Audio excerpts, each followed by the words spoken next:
一个妇人怀疑她丈夫对她不忠诚。一天，这妇人就在她丈夫公司门口较远的位置等丈夫下班，等了很久也没见到丈夫，妇人的心情就烦乱起来了，在路边走来走去，专心地想丈夫的事情。一辆跑得很快的汽车在妇人身旁突然按了喇叭，声音很大，妇人受了很大惊吓，慌张地躲开了。在回家的路上，妇人一直心慌，静不下来。到家之后就开始低声的哭。没过多长时间，她觉得冷、发热，体温升高了，头昏脑胀。到第二天，又变得烦躁不安，在床上翻来滚去，胡言乱语，好像就见到鬼一样，一刻也不安宁。牙齿上有污垢，口干燥，嘴唇干燥脱皮，口渴要大口大口地喝水，舌头的颜色是紫酱色，两个眼珠发红，像喝醉了，眼珠呆滞。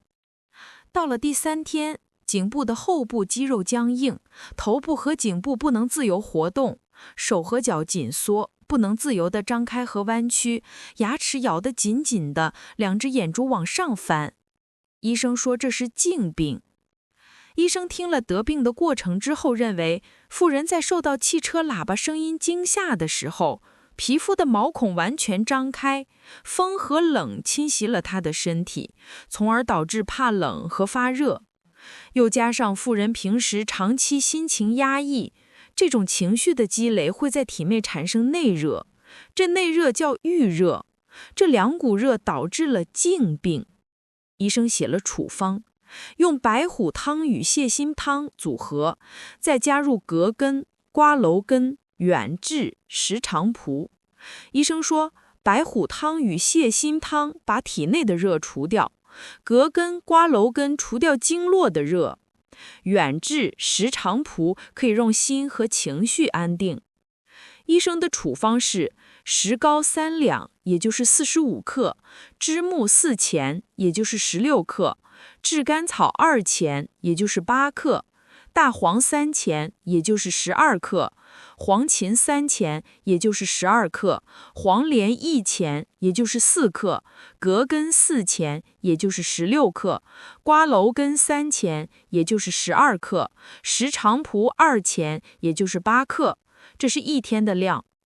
把这些草药混合在一起熬汤，汤汁一天分2次喝完。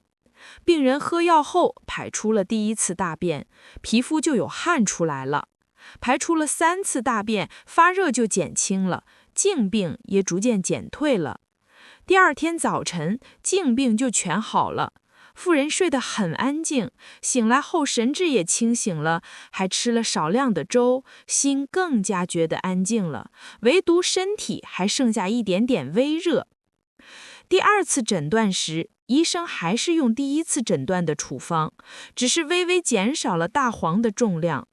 妇人按照前面的方法喝了药，又排出了3次大便，大便的颜色已经不再是黄黑色的了，发热也完全退了，烦心、口渴也全部停止了。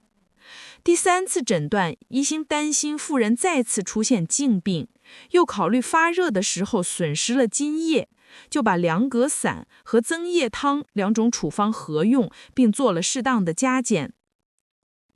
医生的处方是大黄2钱，也就是8克，用酒洗；圆明粉2钱，也就是8克；连翘3钱，也就是12克；黄芩3钱，也就是12克，用酒炒；炙甘草1钱，也就是4克；山栀子3钱，也就是12克；原参3钱，也就是12克；麦冬3钱，也就是12克；鲜生地4钱，也就是16克。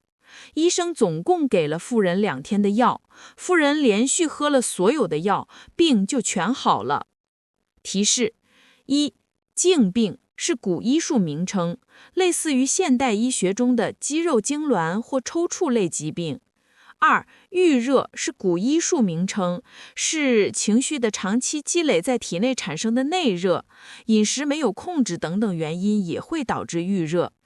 3.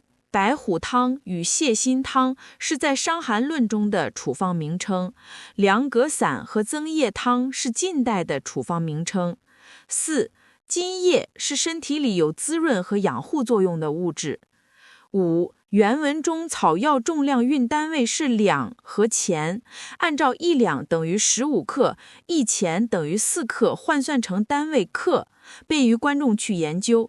目前这些单位换算还没有统一，有的说1两等于15克，而有的却说1两等于3克。